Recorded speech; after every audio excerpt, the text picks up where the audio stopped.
디모데로 갈 때에 너를 권하여 에베소에 머물라 한 것은 어떤 사람들을 명하여 다른 교훈을 가르치지 말며 신화와 끝없는 족보에 몰두하지 말게 하려 함이라. 이런 것은 믿음 안에 있는 하나님의 경륜을 이름보다 도리어 변론을 내는 것이라. 이 교훈의 목적은 청결한 마음과 선한 양심과 거짓이 없는 믿음에서 나오는 사랑이거늘 사람들이 이에서 벗어나 헛된 말에 빠져 율법의 선생이 되려 하나 자기가 말하는 것이나 자기가 확증하는 것도 깨닫지 못하는도다. 그러나 율법은 사람이 그것을 적법하게만 쓰면 선한 것임을 우리는 아노라. 알 것은 이것이니 율법은 옳은 사람을 위하여 세운 것이 아니요 오직 불법한 자와 복종하지 아니하는 자와 경건하지 아니한 자와 죄인과 거룩하지 아니하는 자와 망령된 자와 아버지를 죽이는 자와 어머니를 죽이는 자와 살인하는 자며 음행하는 자와 남색하는 자와 인신매매를 하는 자와 거짓말하는 자와 거짓 맹세하는 자와 기타 바른 교훈을 거스르는 자를 위함이니 이 교훈은 내게 맡기신 바 복되신 하나님의 영광의 복음을 따름이니라. 아멘. 네, 오늘도 하루가 지난 날 감사합니다. 함께 기도하며 고맙습니다. 계속해서 오늘 디모데전서 말씀 두 번째 시간을 살펴보게 됩니다. 말씀드린 것처럼 에베소 교회를 맡아 목회하는 디모데에게 필요했던 그 겉면의 내용을 담고 있는 게 디모데전서입니다. 요지는 교회 안에 거짓된 사상이 물든 잘못된 다른 교훈을 경계하고 복음에 근거한 바른 교훈을 가르치도록 지금 다시 한번 격려하고 있는 내용이 오늘 읽은 그 처음 내용에 언급되고 있는 걸 보게 됩니다. 3절 말씀을 보시게 되면 마게도니아 가는 바울이 에베소에 남겨둔 디모데에게 그 교회 안에 어떤 사람들로 불려지는 그룹들에게 명하여서 권하여서 다른 그 교훈을 가르치지 말도록 이야기하라고 말하고 있는 걸 보게 됩니다. 다른 교훈이라 할 때 그 내용은 4절에 설명됩니다. 4절 말씀을 잠깐 보시면 신화와 끝없는 족보라고 되어 있죠. 신화라는 것은 꾸며낸 얘기입니다. 근데 그 소재가 족보였던 것 같습니다. 그리고 뒤에 율법의 이야기가 나온 거 보니 또 그들이 율법의 선생 되려고 한다 하는 말을 들어보니 그 소재는 율법 곧 토라, 창세기 예를 들어서 그 안에 있는 족보에 대한 이야기들을 소재로 꾸며낸 이야기들을 지식을 만들었던 사람들인 것 같습니다. 오늘날도 간혹 이제 성경의 이야기이긴 하나 전혀 성경이 말하는 바와 다른 이야기를 하는 영화나 드라마를 볼 때가 있습니다. 또 때로는 음모론에 가까운 이야기를 펼치는 것도 있죠. 오래된 영화긴 한데 바이블 뭐죠? 갑자기 제목이 생각이 안 나네요. 예수님의 또 다른 아이가 있다든지 말도 안 되는 이야기들을 가지고 영화의 소재를 했던 기억들이 있습니다. 이처럼 사람들의 관심을 끌지만 전혀 생명을 만들 수 없는 또한 불필요한 논쟁은 더하고 또 쓸모없는 추측은 더하지만 전혀 믿음과는 무관한 그런 이야기들이 아마 교회 안에 난무했던 것 같습니다. 소재는 성경의 이야기인데 그 안에 온갖 이방 사상들이 섞여 있고 당시에 유행했던 이야기들이 섞여 있던 것 같습니다. 그런데 문제는 뭐냐? 그런 이야기들을 하는 사람들이 주가 되어져 가지고 교회 안에 그릇된 분위기를 만들었던 것입니다. 4절에 그 문제점은 뭐냐면 후반절에 이렇게 말합니다. 오히려 그런 이야기들 때문에 변론을 만들었지만 이때 변론이라는 것은 쓸모없는 추측을 말합니다. 그 이야기를 하면 할수록 온갖 상상력이 동원된다는 거죠. 여러분 생각해 보십시오. 예수님이 숨겨둔 자녀가 있다. 소재만 해도 좀 자극적이잖아요. 그럼 그 자녀가 누구야? 이런 식으로 이야기가 되는 것이죠. 말도 안 되는 이야기를 지금 하다 보니 교회가 복음의 본질에 집중하지 못하는 문제가 났다는 겁니다. 그래서 4절에 후반절을 다시 한번 보시게 되면 변론은 더했지만 어디서부터 멀어집니까? 믿음 안에 있는 하나님의 경륜을 이루면 멀어졌다는 겁니다. 이때 하나님의 경륜, 이 경륜은 하나님의 구원의 계획을 말합니다. 믿음으로 이루어지는 하나님의 구원의 계획을 이루어갈 교회의 본질로부터 그 가르침들은 점점점 멀어지게 하더라는 것입니다. 결국 참된 교훈은 가르치면 가르칠수록 하나님의 구원의 계획에 관심을 갖게 하는 교훈이라는 것이죠. 교회 안에 이루어져야 할 바른 교훈은 그 교훈을 들으면 내가 이제 주님 나라를 위해 살아야겠다. 하나님이 이루어 가시는 그 구속에 참여해야겠다. 이런 결단을 하는 게 바른 교훈이라는 것입니다.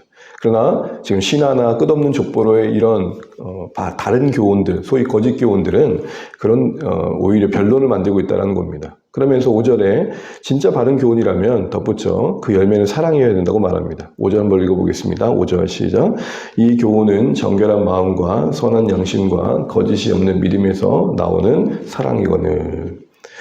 결국 바른 교훈은 변론이 아니라 그 교훈을 들을 때 그 안에 진실한 마음과 또 믿음 안에서 정말로 사랑하려는, 믿음에서 나오는 사랑을 삶 속에서 실천하려고 하는 모습들이 나온다는 겁니다.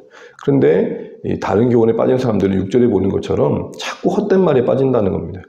이 헛된 말은 쓸모없는 토론만 일삼는다는 겁니다. 전혀 생명을 만들 수 없는 이야기들만 난무하다는 거죠. 이제 문제는 그겁니다. 왜 이런 분위기들이 만들어지게 되었는가라고 할 때 바울은 두 가지를 지적하면서 권면합니다.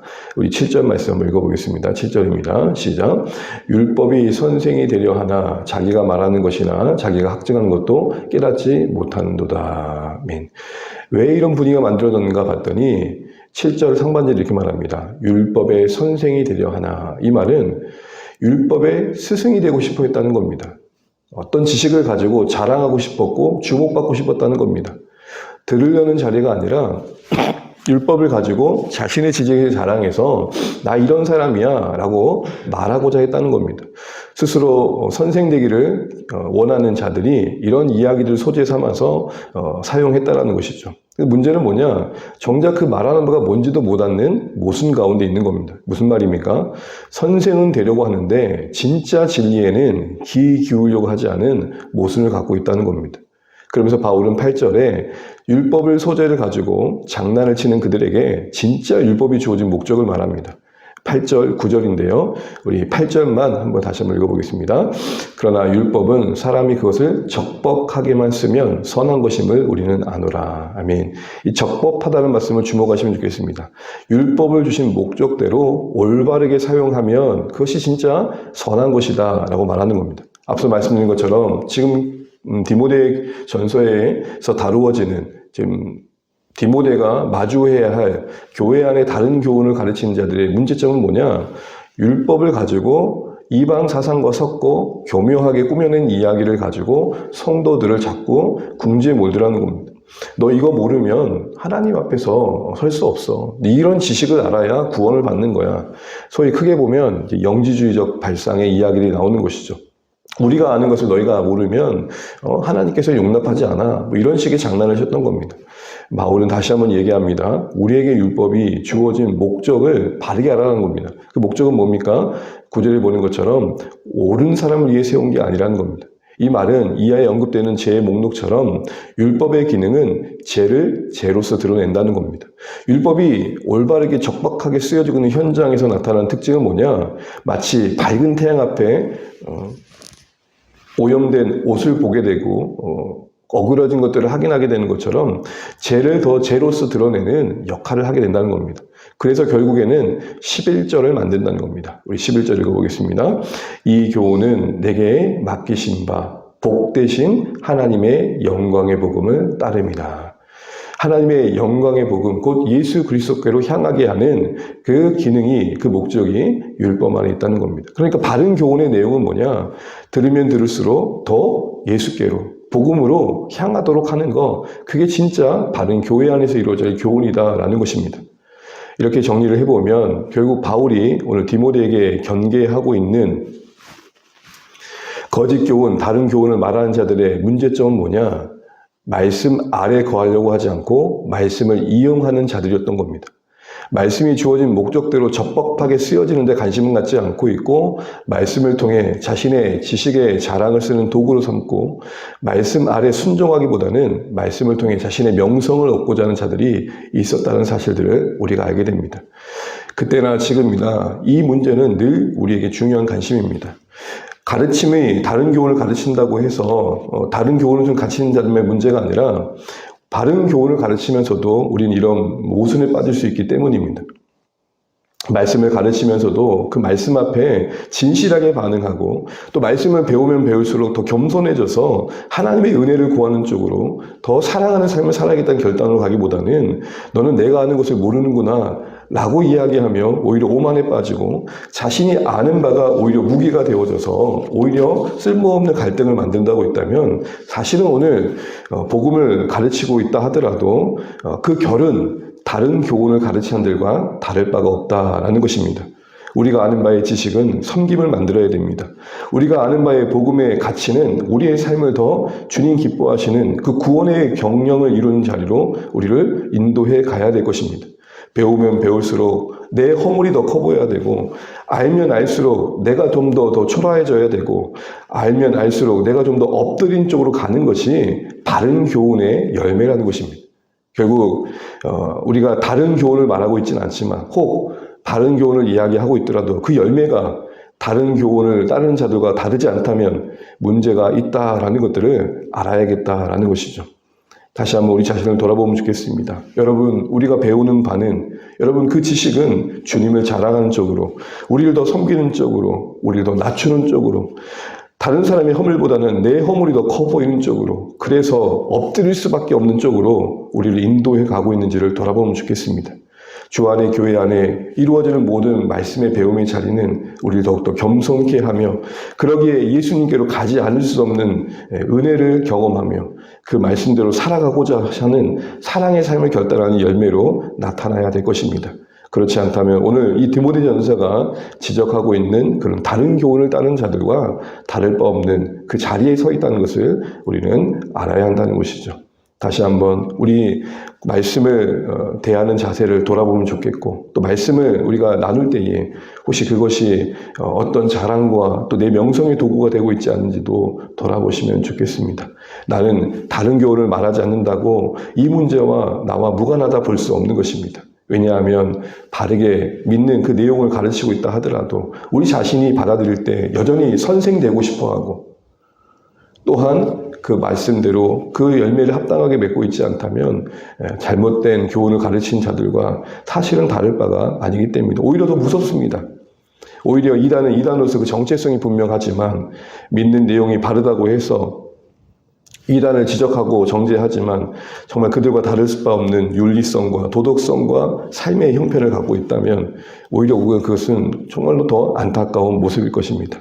이렇게 기도하시면 좋겠습니다. 하나님, 말씀 앞에 내가 선생되고자 하는 마음 내려놓게 하시고 말씀이 적법하게 합당하게 우리에게 작동하여서 내 영혼을 살리고 내 영혼을 살찌우며 내 영혼이 자라 나를 더 섬기고 희생하는 자리로 인도해 가게 해주십시오. 더 쉽게 말하자면 말씀은 배우면 배울수록 더 사랑의 사람이 되셔야 됩니다. 그 아는 지식이 나를 더 겸손케 하고 하나님의 기뻐하시는 자리에 나를 드리는 사랑의 열매를 맺어 가야 한다는 것이죠. 우리 자신을 다시 한번 돌아보면서 우리 삶을 점검해보는 오늘 말씀 되시면 좋겠습니다.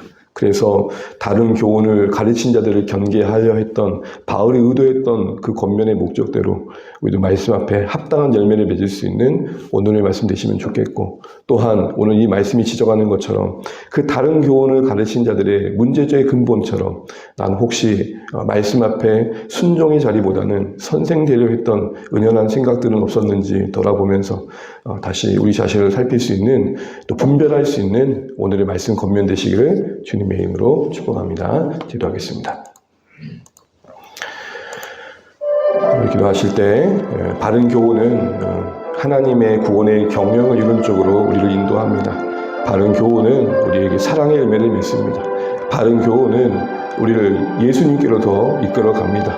아는 바의 지식이 우리를 더 우쭐대게 하고 내 허물보다는 다른 사람의 허물이 커 보이고 섬김이 아닌 오직 지식의 자랑으로만 흘러가고 있다는 것, 우리 다른 교훈을 붙들었던 자들과 다를 바 없음을 이해하면서 오늘 말씀 앞에 우리 자신을 돌아보면 좋겠습니다. 들은 바가, 아는 바가 나를 더 하나님 앞에 겸손케 하고 정말로 그 영광스러운 복된 복음으로 우리를 이끌어가고 있는지를 돌아보면 좋겠습니다. 말씀을 들을수록 하나님의 용납이 필요하고 용서가 필요하고 하나님의 긍휼히 여겨주시면 안 되는 그런 우리의 영혼의 형편을 볼 수 있는 은혜의 눈이 열리면 좋겠고, 그러기에 배움이 우리를 더 겸손케 하고 그러기에 아는 바가 우리를 더욱더 하나님을 의지케 하는 그런 열매가 맺히는지를 돌아보면 좋겠습니다. 합당한 열매를 맺힐 수 있는 우리 모습이 될 수 있도록 기도하시고, 혹시나 우리가 오늘 이 본문의 지적처럼 선생이 되려 하는 마음으로만 가득 찼던 모습은 혹시 없었는지 살피면 좋겠습니다. 주여, 안에 교회 안에 말씀에 합당한 열매가 또 잘 맺혀갈 수 있도록 기도해 주시고, 삶 공부 또 설교 시간 또 여러 말씀의 나눔의 시간들이 정말 우리 자신을 하나님 기뻐하시는 모습들로 만들어가는 참된 열매가 맺는 그런 공동체가 될 수 있도록 기도해 주십시오. 교회도 우리 각자 기도하시는 목들 가지고 또 기도하시고 또 좋아해서 복된 하루 되시기를 축복합니다. 기도하시겠습니다. 하나님 감사합니다. 주님 안에서 우리가 함께 이렇게 기도하게 하시고 말씀 듣게 하신 것들을 감사합니다. 하나님, 우리를 불쌍히 여겨주시고 긍휼히 여겨주시옵소서. 다른 교훈을 말하는 자들, 오직 끝없는 족보와 신화로 그 자신만의 지식을 자랑하며 율법을 가지고 장난을 치는 그들, 하나님, 우리 그들만의 문제가 아니라 혹시 우리 안에도 그 다루는 바가 복음이라 할지라도 다른 교훈을 가르치는 자들과 다를 바 없는 열매를 맺고 있지 않은지 돌아보게 됩니다. 우리가 더 진실하게 하시고 또 하나님도 겸손하게 하셔서 하나님 기뻐하시는 열매를 맺는 자리에 설 수 있도록 우리 모두를 인도하여 주시옵소서. 거짓된 교훈과 사상에 빠지지 않게 도와주시고 하나님의 말씀 앞에 합당한 열매를 맺을 수 있도록 주님 인도하여 주시옵소서.